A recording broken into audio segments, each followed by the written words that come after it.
Hello, hello. My name is Lauren Marsh. Welcome to talkCB, where we're all librarians here. Today, we're going to be answering the question, what is personal library science? I am here with my co-founder of Your Commonplace, Bram. You can introduce yourself, Bram. Hi, I'm Bram, the aforementioned co-founder, and I'm excited to be here on talkCB. This is our first episode. We're doing it. We're making things happen. Yeah, very, very exciting. So I'm going to start. We're going to start just what is personal library science? Oh, we're jumping right into it. Big Oh, question. yeah.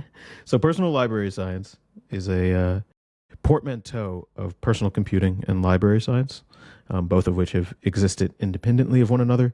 But I think as of late, particularly with all of the data that exists in our kind of like digital diets, but just even more so, kind of this notion of literacy and a bunch of other collaborating factors, people have had libraries that need to be organized the same way that library science organizes libraries like the NYPL, for example.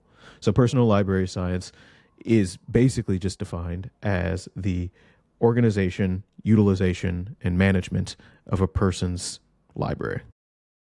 That is a great definition. And thanks for diving right into it. The hardest question of all, which is the subject of the entire podcast. But following that, kind of coming off of that definition, what are the functions that you would say a personal library should perform? So it's kind of interesting because I guess with a personal library, there's a lot of ways that you can think about it. There's physical representations of like the books that you might own on a bookshelf. There's the clothes that you have in your closet, the foods that exist in your cabinets and the plates. And then there's your digital stuff too. You have files, you have folders, you have emails. You might have playlists of music that you keep, some physical, some digital. You might have different references to things that are kind of not stored exactly where they are, but you have pointers to where they are. But largely, I think that if we really wanted to make a minimal set, but also that fully represents what a personal library can do, I would say that there's store, search, synthesize, and share. And those are chose obviously because they all start with S, but more importantly because they really do kind of collapse all of the functions of a personal library. You can either store stuff into a personal library, which is taking stuff from the outside world and putting it into your personal library. You can search within your personal library. So let's say that you have 10 items in your personal library and you're looking for 2 or 3 that match a certain set of criteria. That's searching. Then you have synthesis, which is the ability to take those, let's say those 3 items that you got from search and then do something new with them. You might improve them by kind of adding new context to them, all the way up to using them to create something brand new. And then sharing is then maybe taking that new artifact. So now there's 11 items in your personal library and then moving it back out into the real world. So that's publishing, for example. If you're a book author, I think is the easiest way to kind of understand that. But it's really anything that you're willing to share outside of your personal library. So store, search, synthesize, and share are the core functions of a personal library. Yeah, and there's two kind of like things that you can touch on there, which are physical. You have books, media, you kind of talked about, and digital. I think a lot of people in the modern era are really familiar with tools for searching like Google and sharing. I probably think a lot of social media. But before we kind of dive into how the digital world has had such an effect on this kind of idea of curating knowledge, I feel like one of the things that we've talked about and something you introduced to me when we first started talking and through some of the blog posts I've read from you is the idea of commonplace books. So I would love for you to talk about that influence, which is a very, I want to say old school, but that's probably not the right, maybe historical kind of idea around knowledge curation. So I would love if you could kind of touch on or explain a little bit about what a commonplace book is and historically how it was used and how maybe it influenced this idea of a common base in personal library science. Yeah, no, that's fantastic. Commonplace books are interesting because, historically speaking, their history moved at kind of different speeds for its informational needs, if that makes sense. So there, buying books was relatively expensive in the past, as well as there wasn't that many, that percentage of the population wasn't literate. So a lot of people just didn't really have information in their daily diet the same way that moderns do. And it's kind of hard for us to understand because we really do spend a lot of our day inundated with data and video and audio image data. There's like petabytes upon petabytes of data uploaded to the internet yearly, right? And I think with commonplace books, they are basically the first attempt that was really earnest for people to try and organize a set of things in their life that wasn't a journaling experience.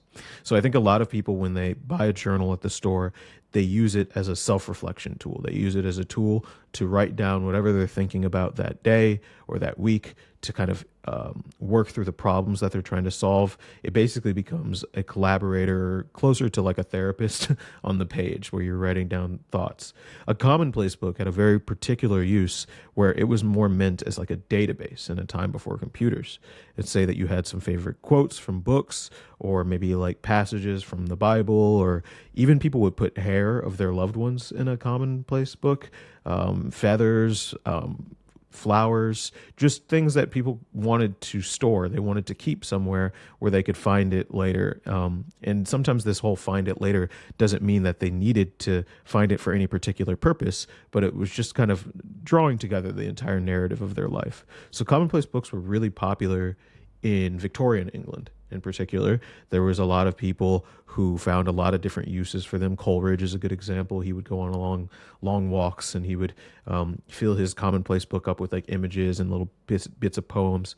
Michael Faraday was one of the people who created the scientific journal using commonplace book architecture, where basically he would track what he was doing each day. So that kind of again falls in that middle ground between just a journal and a commonplace book. But most people, when they use commonplace books, would just fill them up with different quotes that were inspiring to them and things that they've heard from the world. So the interesting thing about commonplace books is that they are very flexible by nature, right? They're meant to store any kind of idea, and you might have one that's dedicated to a particular topic. Like you might have a commonplace book just focused on your philosophy studies, or you might have a commonplace book on economics or on child rearing or whatever topics interest you.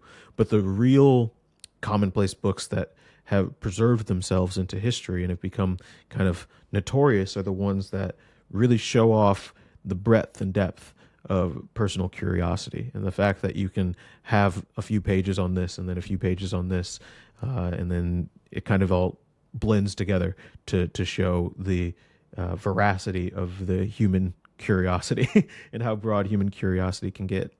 So commonplace books were definitely the core of the inspiration for your common base. That and the Zettelkasten methodology, which shortly is basically an improvement on the commonplace book, because it's focused on organization. So it has like an ID strategy, and basically this guy named Nicholas Luhmann in the 1930s, I think, or 40s, took flashcards and he would put little IDs on top of them, and those IDs would reference each other, and you could kind of see the relationships between the ideas in your commonplace system. So it was very similar, but just an improvement upon the chronological table of contents version. So that was a very well-rounded, beautiful explanation of commonplace books. So that was very beautiful. What is interesting to me that you touched on is kind of like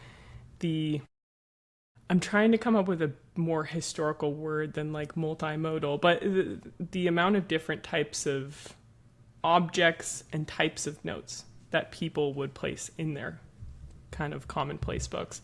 And like going back now to the modern, or coming forward, not going backwards, but coming forward to the modern day, where we exist on a lot of digital media landscapes, yet we kind of treat data as the same thing, even though it's not necessarily.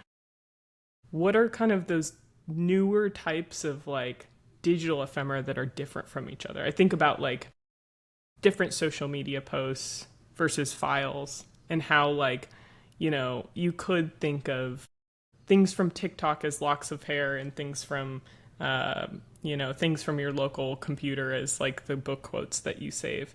Why is it so necessary to like kind of bring that idea forward of bringing together bits and pieces into one place in a digital database that's new? Mm.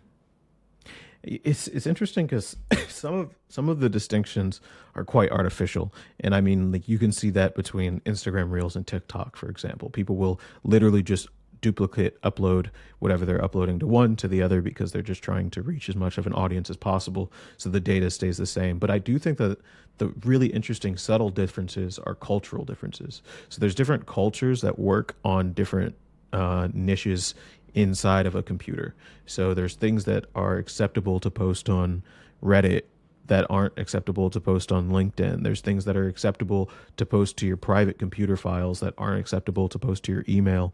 And we all kind of get that, you know what I mean? Even though under the hood, they all kind of can decompose back into zeros and ones because that's how computers read data. It feels different, right? Like they feel substantially kind of unique. And of course, there's, I think that the more maybe we can call them like broader distinctions between image, video, audio, and text. I think those are the ones that are the clearest delineation between them. Even then, though, of course, like these are wide open spaces where you can have a text about Shakespeare and then a text about, geopolitics and then a text about, love and loss, and all of those fit in the same category of text, but they are all substantially different in terms of their semantic meaning and their contextual relevance. So I think that as it applies to the landscape of modern commonplace books, we really have to kind of keep both in mind at the same time. We have to be cogent of the fact that, yes, data is the similar from place to place, right? Like text is text, whether it's in a folder on your computer or it's on the internet. But then we also have to keep in mind the cultural and platform differences between not just our social media accounts, but the feeling behind the piece of text or the video, or what the purpose of the audio file is. And I think it's really interesting because a lot of this happens at the level of the brain. The brain kind of decides how it's going to bucket this. You have certain people in your life who are strangers and certain people in your life who are family, friends, people who are super close to you. But your brain can distinguish the difference between those two people. It doesn't have an issue being like, okay, this is a person who's close to me and this is a person who I don't know. So I think it's something similar with computer data, where the person in charge of the computer, or the person behind the terminal, and the computer itself, by virtue of knowing where a user agent, kind of like this comes from Instagram and this comes from TikTok, is able to do that kind of separation. It kind of creates this framing around it of like these social medias as almost spaces, like a physical space where there's decorum and rules and ways to act.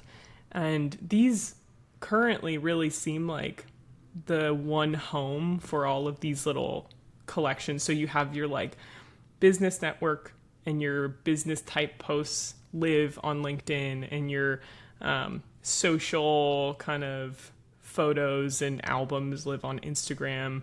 And TikTok, I think so many different people use TikTok for a bunch of different reasons, but like if I was going to simplify one part of my feed, like I see a lot of recipes there. So, that's where I discover and find people who are doing interesting recipes. But what I want to do is like, we have all these spaces and things we want from these spaces, but we save them only in those little boxes. Whereas when we talk about the history of the commonplace book, it's kind of like that was a home where you would go out into the world, into like a library, which was your knowledge space. You would go out into the woods where you're discovering nature, or you would go visit a friend or a loved one and take their lock of hair, maybe like creepily sneak up into I don't know what the foraging practice is for taking your loved one's lock of hair. Hopefully they're giving it to you willingly. But, I think that what I'm coming to is kind of like where the personal library science comes from, and why there really is a little bit of a hole in the digital space. And I would love for you to touch on why it's important kind of for the brain to have a personal collection of digital kind of ephemera. Yeah, I mean, there's a number of factors that I think are really critical here, but I think that the main two are intention and the you were going to do it anyway kind of thing, where I think that we can do the you were going to do it anyway kind of thing first. Basically, what that means is that sometimes when it comes to knowledge management folk, we seem to understand at a visceral level that like you're going to be spending a lot of time seeing this information anyway, you may as well do something with it. It's not like necessarily pass through. I think some people like their information to be passed through. Some people don't like revisiting concepts. They like to kind of be ephemeral and kind of float on top of whatever stimulus are coming past their way. But that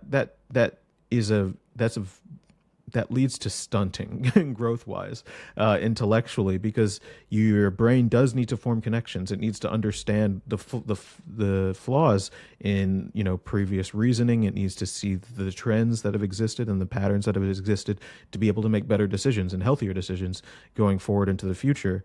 But people who do knowledge management, we kind of over index on that, right? So they end up capturing too much. They're like, okay, I got to store everything and I have to spend 12 hours a day working on my knowledge system. And if I don't spend 12 hours a day, then the day was a complete mess. And they almost become Benedictine style monks in terms of their intensity towards their own knowledge management. But I think that you can't do either, right? Like, again, you have to be balanced. You have to be in the middle of that. You can't not collect anything and not have, like you were saying, a foraging mindset where you're paying attention to things. But then you can't also be aggressively focused on curating every little thing. So I think the second thing is intention. And I think intention here is really interesting because it is very personally driven. Everyone has preferences. Everyone has their favorite list of movies. They have their favorite songs. They have their favorite people. They have their favorite foods. And from person to person, even though we might have all tried that food or we might have all read that book or heard that song, we have completely different emotional, visceral reactions to these things. And I think that that's what the personal part really kind of tries to emphasize, is that for some people, something just makes complete sense because of the way that their brain chemistry works and the environment in which they were raised. And for other people, it's completely foreign or useless or not even really helpful. And I think Bruce Lee says, when you take advice, I think it's like reject what's not useful and keep what is type situation. And I think that that's kind of what a personal library really represents. It's the collection of things that you've intentionally decided to put into a shared space on top of the things that you were going to do anyway. So it's like, again, you spend your day on the internet, you spend your day in the real world. How do you distinguish with a photographer's eye or a good foraging mindset which of these things are going to be worth keeping? Mm-hmm. And that's what some of the effort of figuring out how to manage your personal library is about. Yeah. The intentional curation is definitely a very, very interesting concept to talk about with reference to digital media, because it's like my brain just automatically goes to social media. I go to like doom scrolling on TikTok and are the things I'm liking, am I being really intentional about that, or am I like completely checked out and just either like floating through and just throwing whatever, or am I trying to save too much because I'm afraid that I'm gonna like forget something down the road? The funny thing about social media and when I use those save functions that they offer on those platforms is it is so rare that I ever return to my saved posts. And so I wonder when I'm doing that and when I'm using those functions, like what am I actually thinking when I'm using it? Like, am I really curating something? And I think the problem is as soon as I open like TikTok, Instagram, whatever, even if I went and I was like, oh, I'll go look at my save, as soon as I open it, I'm thrown like a million other things to look at. And so it goes back to the subject that we love to talk about, which is like brain rot and information overwhelm. And kind of leads me into the kind of like last part of personal library science that I would love to touch on, which is kind of why we need a tool that kind of takes us out of those spaces, gives us, things to like tools to curate and be intentional about it. And like, how does that help our memory? How does that help us actually make those saves useful? Like, what is the importance of that in like this age of social media? Like, what have we lost by not having commonplace books anymore, by not having intentional curation, by not having it personal, you know? I think, what I studied computer science at university, and one of the first lessons that they teach you is the not all algorithms are as effective as another, right? So sorting algorithms are a good example of this. You learn about this thing called Big O, which is basically the time it takes for an algorithm to complete a thing. And if you have a big O that's exponential, let's say that you have a list of 1,000 items, then it's probably not going to matter versus a linear list of 1,000 items. Like, your computer's fast enough to handle that. But if you have 1,000,000,000 items, then you are going to be overloaded, and that exponential function is going to take till the heat death of the universe to complete, right? Versus the linear function, which completes in like an hour or something. So that was a pretty big realization for me at the time, was that like, oh, even though they're doing the same thing, they're accomplishing the same goal of sorting this list, they are fundamentally different at the level of their effectiveness. And I think that it's something similar happens with the kind of modernity version of social media, where again, we're kind of just coasting along a lot of feeds. We don't really reach a particular bottom to them. We don't really kind of have a lot of time to make sense of anything. I think a lot of the ways that I think about particularly short form video is that each one is almost like the start of a song, and you never really get to the end. You never really get the full context of why you were there to begin with. So your brain gets hooked on 5 different starters, but never gets any contextual relief of getting to the bottom of something. And I think that, fundamentally, one of the nice things about store, search, synthesize, share is that if you can save a piece of information and use it in all 4 pillars, then you know that that information is basically really well thought out, because you stored it and you're like, okay, then I searched for it later because I was doing something with it, or I might have stumbled upon it using semantic scroll, which we'll talk about later. You synthesize it with comments, which we'll talk about later, and then you share it out to the world. And I think that that means that you have a pretty deep understanding of that topic. Like, you've given it more context, you've teased it out more, you've introduced elements of it to your long-term memory, and elements to your short-term memory as well. So it's no longer just sitting there as a like pass-through kind of, I want to make myself or my friends laugh. A big part of it is also escapism. I think that with the rate that things are going, it feels fast and it feels frenetic, and a lot of people are lacking sense from the way that they live their lives. A lot of we're kind of being drawn into this constant feed of anxiety from a lot of different places at once, whether it's our personal email inboxes or news feeds and I don't even just mean social media news feeds, but I also mean like CNN type news feeds as well, where it seems that like everything needs a response immediately. Like everything is frenetic, everything is now, everything is go, go, go, go, go. And I think one of the interesting things about commonplace books, and just any type of reflection activity, this could be meditation, this could be reading, this could be going on a walk and just doing nothing. All of these kind of serve roughly the same purpose under the hood, which is that they force the neurons in your brain to, I don't think decompress or temperature is necessarily the right word, but it forces them to kind of not fire as quickly compared to the information kind of fire hose that feels like you're just drinking water way too fast. There's a good speed to drink water, and then there's a bad speed to drink water. And I think that with the internet content, we're constantly at the bad speed of drinking water. It's like you watch a video and you're like, that was a great video. And then you happen to glance over to the side on the recommended feed and there's 12 more waiting for you. You're like, oh no, I will never be done. Like I will be here forever. And this is my life forever. And then I think, again, the worst part about it, from a algorithmic perspective, is that, again, these videos and pieces of information can be easily saved. It's just that people don't. They don't go out of their way to do that extra step, because they're like, oh, I would rather spend that 2 seconds choosing a video than not choosing a video and saving it and being like, should I actually watch the next video? Is there going to be any value here? I think one of the thoughts that I wrote pretty early on into building your common base and starting to like notice the relationships between a lot of the information that I saved into YCB was like, there's nothing on your phone.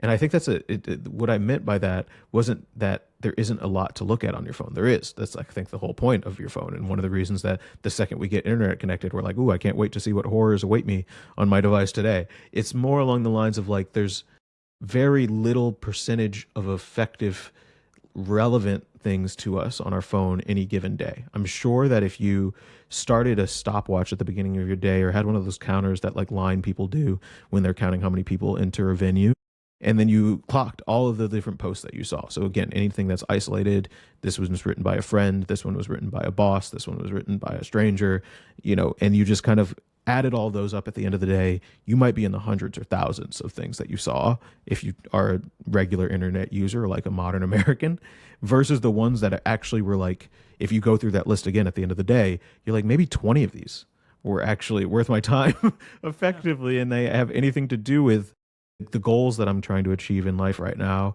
or the type of person that I want to become with my limited time on this planet. So I think, again, the big part about commonplacing isn't just doing it because you're trying to attain some goal. You're not trying to make more money with your commonplace book necessarily. You're just trying to slow down and appreciate the types of information that you put into your personal library, because just for the sake of it. But then you're also trying to connect different ideas from your past together so that your brain, again, from the sorting list perspective, doesn't have to do that work later and can be like, oh, well, no, we do care about this. This is a thing that comes up quite frequently. This is an idea that is revisited quite a bit. So I think that I would sum up by saying there's a fundamental difference between certain ways of handling data. And that's true not just for computers at the sorting level. It's true for human brains as well.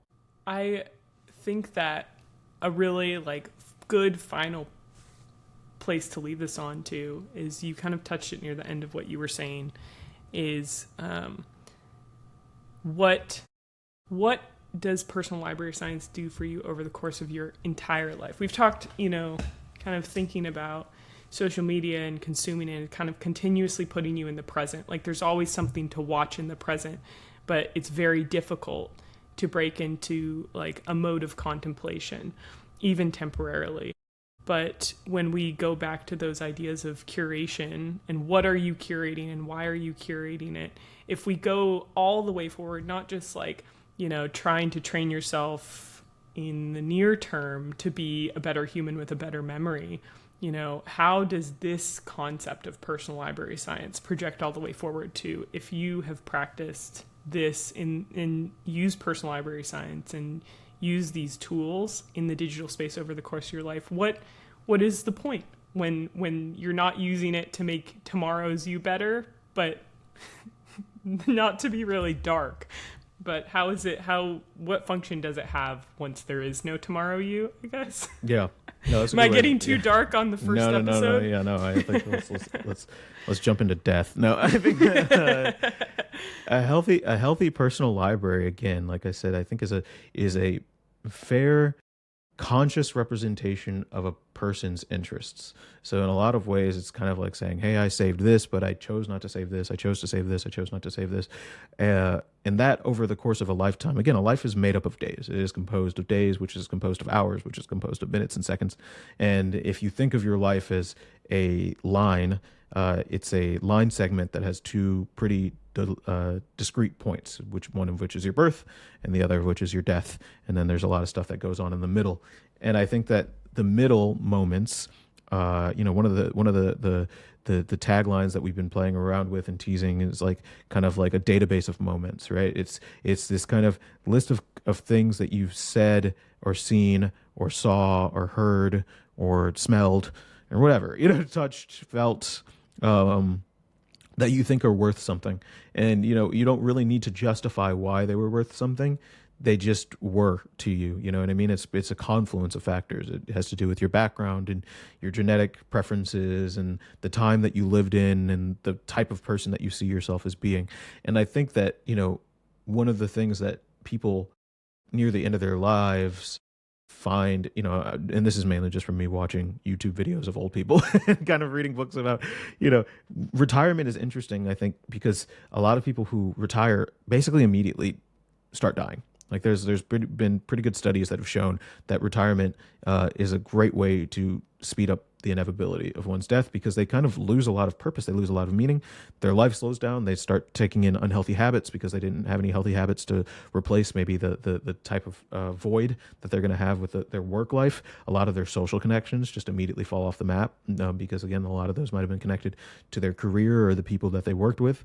And I think a personal library eerily is similar in the sense of like you can never go back to add to your personal library. You can only add to your personal library and use it in the moment. You can always reference what you've saved. So even if you've just saved 2 quotes and you think that these quotes fully represent you and that's your entire personal library, that like more power to you, and I think that that's one of those things that's a personal decision. If you're going to be like, I'm going to save 100 entries a day versus I'm saving 20 a week, that's something that I think a person needs to decide for themselves. But I think what's really interesting too is that when we scale out of the individual and we almost put impersonal in front of personal library science, we start recognizing that, yeah, we are parts of communities. We are parts of not even just communities that we see in front of us, but like time communities as well. Like your reputation might exist hundreds of years after you've died.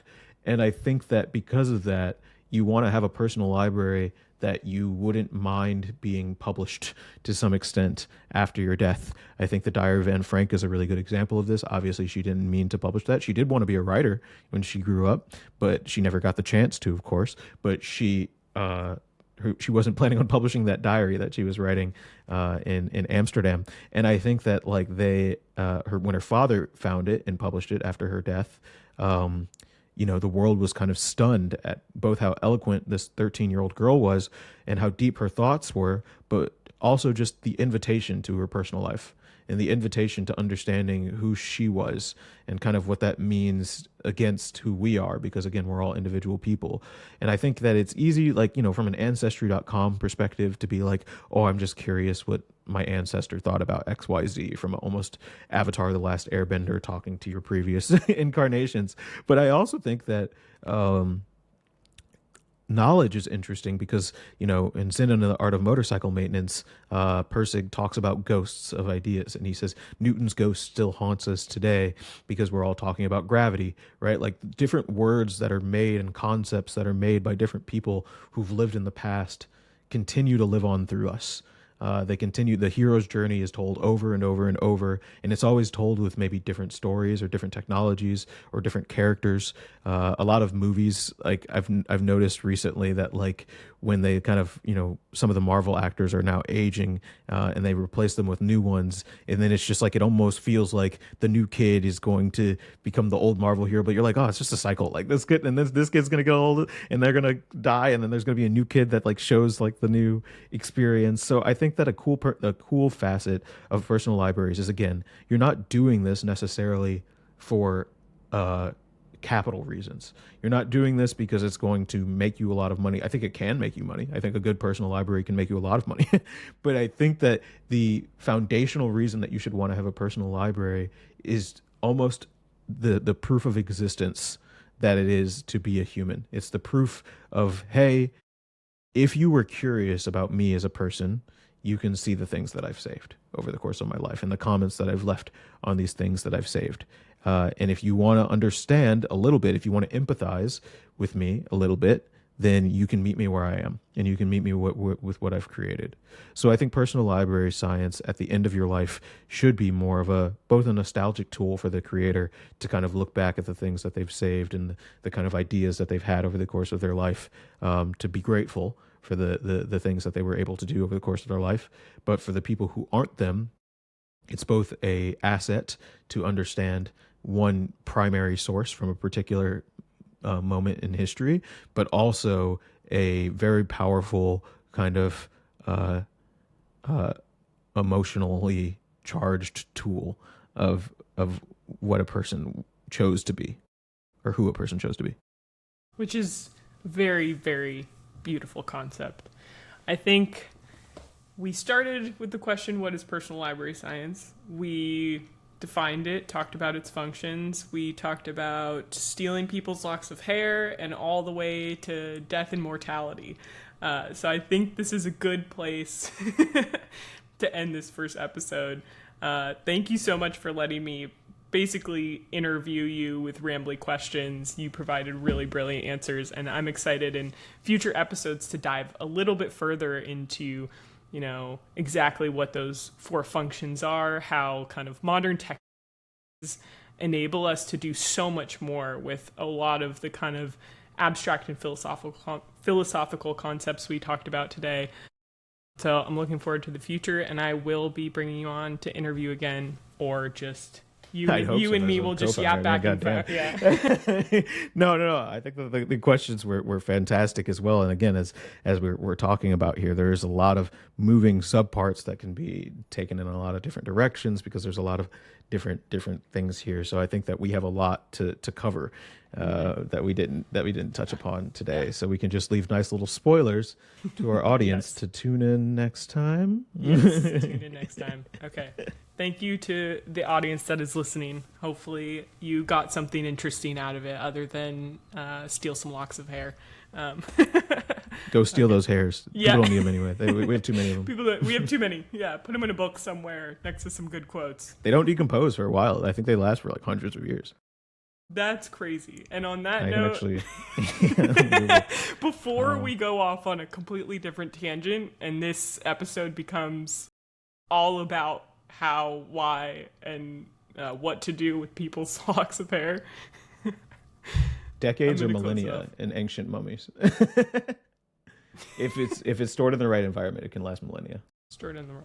Okay, so tune in for a future episode where we talk about locks of hair, proper storage techniques, why it's good to curate locks of hair. Exactly. And how to digitize them to properly... How to digitize your hair. How to digitize your hair, yeah. Okay, thank you everyone, and this is us signing off. Goodbye. Bye.